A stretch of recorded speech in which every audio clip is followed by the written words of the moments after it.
नमस्कार, मैं हूं सौरभ शर्मा। आप सबका बहुत स्वागत है। बात गुजरात की। गुजरात में कल सेकंड और फाइनल राउंड के लिए वोटिंग होने जा रही है। दूसरे चरण के लिए प्रधानमंत्री नरेंद्र मोदी ने 31 से ज्यादा रैलियां की हैं। नरेंद्र मोदी के 2 दिन के रोड शो में 10 लाख से ज्यादा लोग शामिल हुए। गुजरात का स्टेट इलेक्शन अब बिल्कुल लोकसभा चुनाव के स्टाइल में लड़ा जा रहा है। प्रचार थमने के बाद अब वोटर्स के मोबाइल पर सीधे मैसेज पहुंचाए जा रहे हैं। सोशल मीडिया से हिंदू इलाकों में, मुस्लिम मोहल्लों में क्या क्या फैलाया जा रहा है, किस पार्टी का वर्कर कितना एक्टिव है, कौन सी पार्टी सबसे ज्यादा व्यस्त है, कौन सी पार्टी अभी से परास्त दिख रही है। गुजरात चुनाव की सबसे सीक्रेट रिपोर्ट देखिए।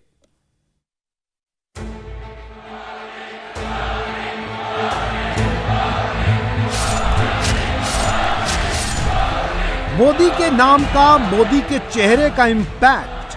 तो क्या गुजरात में मोदी का वोट, हिंदुओं का वोट इंटैक्ट है?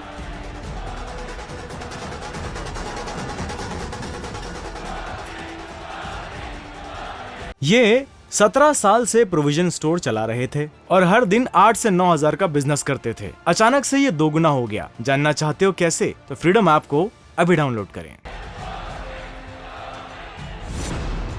गुजरात का पहला चरण सियासी समीकरण का था, तो दूसरा चरण ध्रुवीकरण का होगा। क्या 89 सीटों पर मोदी फैक्टर ही चला? क्या बाकी बची 93 सीट पर मोदी का ही मैजिक दिखेगा? की बार मोदी सरकार, मोदी आएगा। मोदी है तो सब कुछ मुमकिन है। तो मुमकिन है।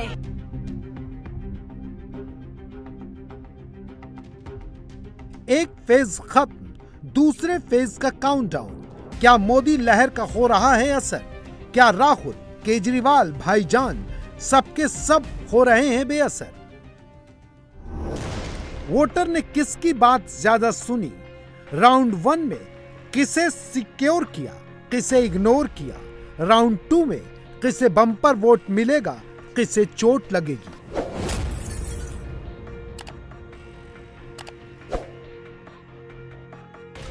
गूगल ट्रेंड्स पर किसने अभी से लीड ले ली है? ट्विटर ट्रेंड्स में किसकी तूती बोल रही है? व्हाट्सएप, इंस्टाग्राम, फेसबुक पर गुजरात वाली कौन सी थ्योरी चल रही है? सबके मोबाइल वाले सर्च इंजन में मोदी मोदी ही चलेगा, या केजरीवाल और राहुल का भी ऑडियो वीडियो वायरल होगा?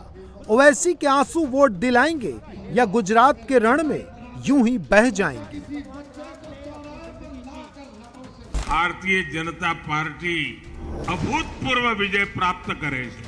जय सिया राम, जय सिया राम, जय सिया राम, जय सीताराम। अल्लाह कामयाब कर दे, या अल्लाह साबिर का मेले बना दे, ताकि हम अपनी जिंदगी में दोबारा कोई बिल्किस को ना देखें। गुजरात में ग्राउंड पर क्या हो रहा है? किसका कितना इंपैक्ट दिख रहा है? गुजरात की लड़ाई अब जय सिया राम बनाम रावण पर आ गई है। इसमें ओवैसी फैक्टर भी है। हर चुनाव के गेम चेंजर मोदी भी हैं, योगी भी हैं। आज गुजरात डबल इंजन की सरकार, यूपी के बाबा के आक्रामक तेवर भी हैं। कांग्रेस मुक्त भारत का स्लोगन भी है। आप सब सहमत हैं? कांग्रेस को विसर्जन का जो सपना बापू का है, उस सपने को साकार करने का वक्त आ गया है। भारत माता की, भारत माता की, भारत माता की। जय श्री राम, जय जय श्री राम। दूसरे चरण की वोटिंग से ठीक पहले मोदी ने एक लाइन दी है, और वो लाइन है बीजेपी इज ट्रस्ट। मोदी इस ट्रस्ट को बाकी बची 93 सीटों पर हिंदुओं और मुसलमानों के वोट में कैसे तब्दील करेंगे?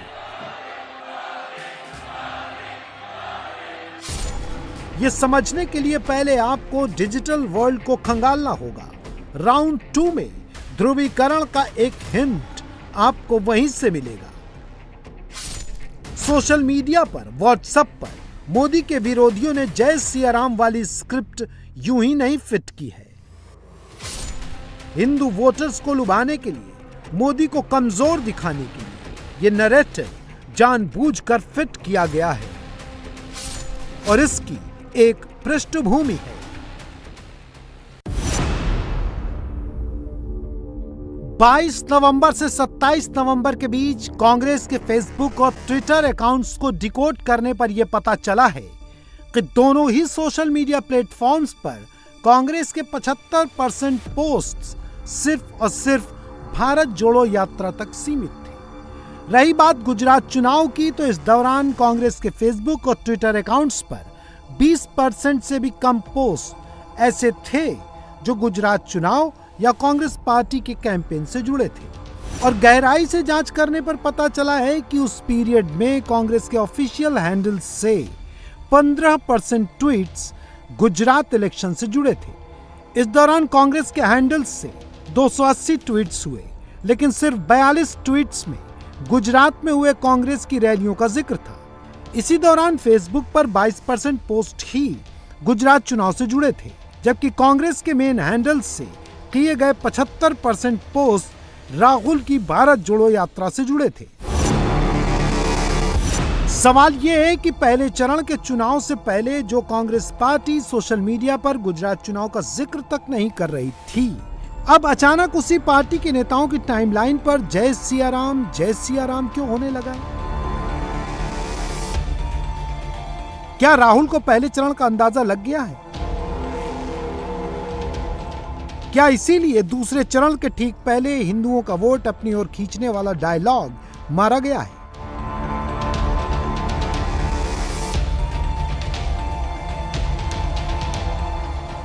और जय सिया राम वाला हैशटैग ट्रेंड कराया गया है।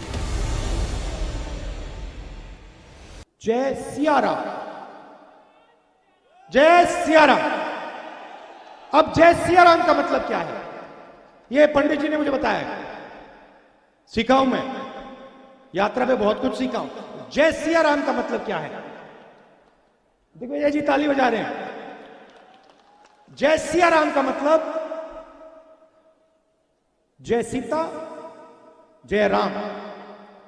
मतलब क्या कि सीता और राम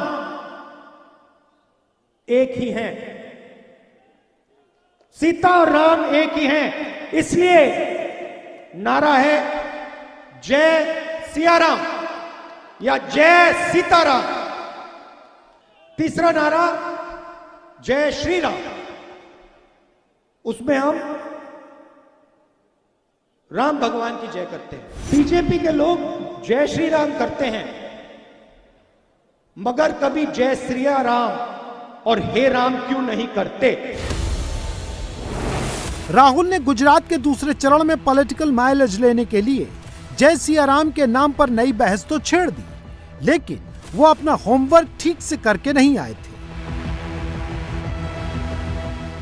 हम ऐसा क्यों कह रहे हैं, अब देखिए।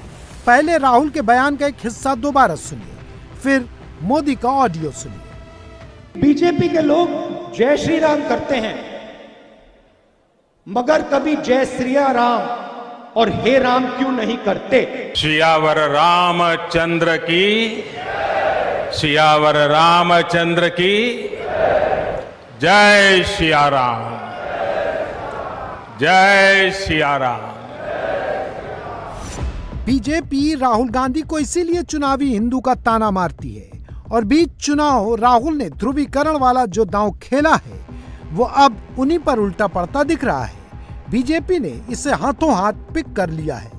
जिसने और जिसके परिवार ने भगवान राम के अस्तित्व को एक एफिडेविट में नकार दिया था, मुझे खुशी है कि अभी जीवन के एक अलग ही पड़ाव पर उनको प्रभु याद आ रहे हैं। मैं इतना ही कहना चाहूँगी कि अगर वो सनातन धर्म को मानने लगे हैं अचानक, राजनीतिक कारणों के लिए ही सही, तो कम से कम ये तो समझते कि श्री शब्द का अर्थ क्या है। सनातन धर्म में लक्ष्मी का प्रतीक है और लक्ष्मी के हाथों में हमेशा कमल ही शोभता है। तो जहाँ तक उनकी बात रही भारतीय जनता पार्टी और प्रभु राम, तो आस्था में और राष्ट्र के प्रति कर्तव्य में वो शायद अपनी बातों को मिश्रित कर रहे हैं। मैं इतना ही कहना चाहूँगी, सनातन धर्म के प्रति अगर राहुल गांधी को इतनी ही निष्ठा थी तो अपनी यात्रा के दौरान गौ हत्यारे के साथ पीठ थपथपाते हुए वो नहीं चलते। जिस राम का नाम वो ले रहे हैं, प्रभु राम ने ये कहा था, जननी जन्मभूमिश्च स्वर्गादपि गरीयसी, मतलब मेरी जन्मभूमि जननी स्वर्ग से भी महान है। अगर राहुल गांधी वाकई में प्रभु राम के कथन को स्वीकारते तो जिसने भारत के टुकड़े होने का नारा दिया उसको अपनी पार्टी में शामिल नहीं करते और उसके संग यात्रा नहीं निकालते। राहुल उस पिच पर मोदी को पछाड़कर दूसरे चरण में गुजरात का वोट बटोरना चाहते हैं, जहां दूर दूर तक कोई है ही नहीं। गुजरात के लिए हिंदू हृदय सम्राट तो मोदी ही है। राहुल हिंदुत्व की पिच पर फिलहाल न्यूकमर है। हमें ज्ञान न दें भारत के संस्कृति को, 4 जन्म लगेगा पढ़ने में। जो मुगलों से डर गया वही आज मुसलमान बना हुआ है। हम तो काली, दुर्गा, सरस्वती, लक्ष्मी, हम उनके उपासक हैं, इसलिए हमें कोई नसीहत ना दे। सवाल यह है कि माथे पर टीका, गले में कंठी माला और कैमरे पर जय सिया राम करने से क्या कांग्रेस को अगले राउंड में हिंदू वोटों का आशीर्वाद मिलेगा? इसे बीजेपी के ग्राउंड वर्क से समझते हैं। कांग्रेस के मुकाबले बीजेपी ने गुजरात में चुनावी शोर शुरू होते ही जमीन पर हिंदू वोटर्स तक अपनी रीच बढ़ानी शुरू कर दी। सोशल मीडिया प्लेटफॉर्म्स पर भी बीजेपी काफी अग्रेसिव रही।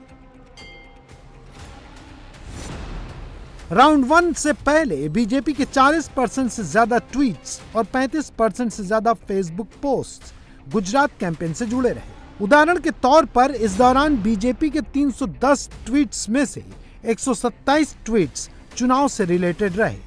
बीजेपी के ऑफिशियल फेसबुक पेज से इस दौरान करीब 37% पोस्ट गुजरात से जुड़े हुए थे।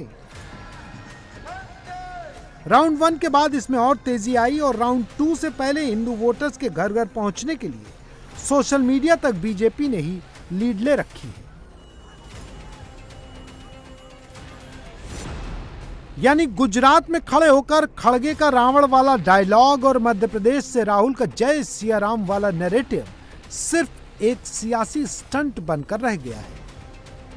ये 17 साल से प्रोविजन स्टोर चला रहे थे और हर दिन 8 से 9 हजार का बिजनेस करते थे। अचानक से ये दोगुना हो गया। जानना चाहते हो कैसे? तो फ्रीडम ऐप को अभी डाउनलोड करें।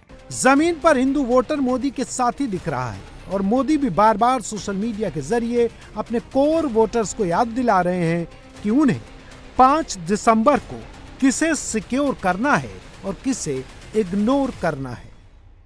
कांग्रेस के नेता राहुल गांधी ने सियाराम का मुद्दा उठा करके बीजेपी को उसी की हिंदुत्व के पिच पर घेरने की कोशिश तो की, लेकिन आपको बता दें कि इस रामलीला में एक बार फिर अध्यायों की सीक्वेंसिंग में उससे गलती हो गई, क्योंकि सियाराम का मुद्दा उठाने से पहले ही रावण के विवाद में कांग्रेस के नेता फंसते नजर आए और शायद वो ये भूल गए कि वो जिस हिंदुत्व के पिच पर बीजेपी को घेरने की कोशिश कर रहे हैं वो उसका कोर एरिया है और जब वहां बीजेपी को घेरना है तो कांग्रेस को बहुत जबरदस्त होमवर्क करके उतरना पड़ेगा। इंडिया टीवी हर वक्त हर जगह डाउनलोड करने के लिए सर्च करें India TV news Google play store या ऐप स्टोर पर।